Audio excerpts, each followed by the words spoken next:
For Paul, there is no doubt that the life that is promised in Jesus Christ is the salvation and the redemption that God has planned since the beginning of time, and I am convinced and assured that God has a plan in which He will gather up all things unto Himself, the things in heaven and the things on earth. Now here's an interesting thing as we reflect upon this partnership in the gospel.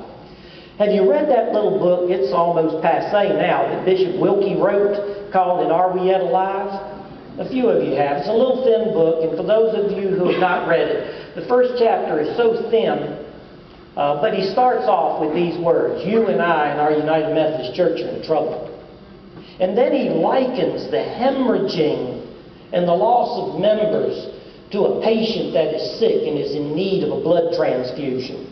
And what Bishop Wilkie does is he asks this question: why are our conferences and why is the United Methodist denomination ineffective and unproductive?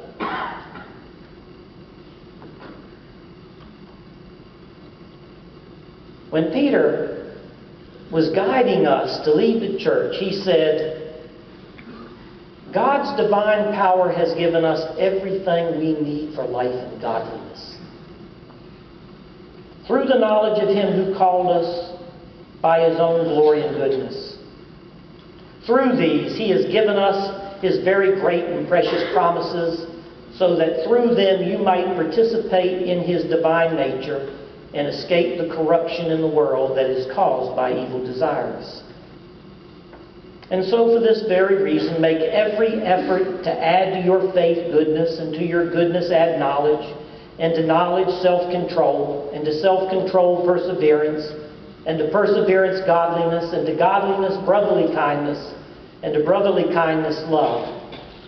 For if you possess these qualities in increasing measure, now listen to this. This is 2 Peter, first chapter. 2 Peter, first chapter. For if you possess these qualities in increasing measure, they will keep you from being ineffective and unproductive. That's a direct quote. When we're looking for a clue as to why we've not been ineffective and unproductive, I know what it is. We have not immersed ourselves. We have not bathed ourselves in the means of God's grace. I love that passage from the 4th chapter of Romans where Paul is talking about the impossibility of Sarah giving birth at 100 years of age. Remember that? But it happened. And then he talks about Jesus dying and being buried on the 3rd day and could not be raised from the dead, but it happened. In the 4th chapter of Romans, Paul uses those two examples, and this is what he said. But this is the God in whom we believe, who gives life to the dead and calls into existence the things that do not exist. So we hope, even against hope, for with God all things are possible.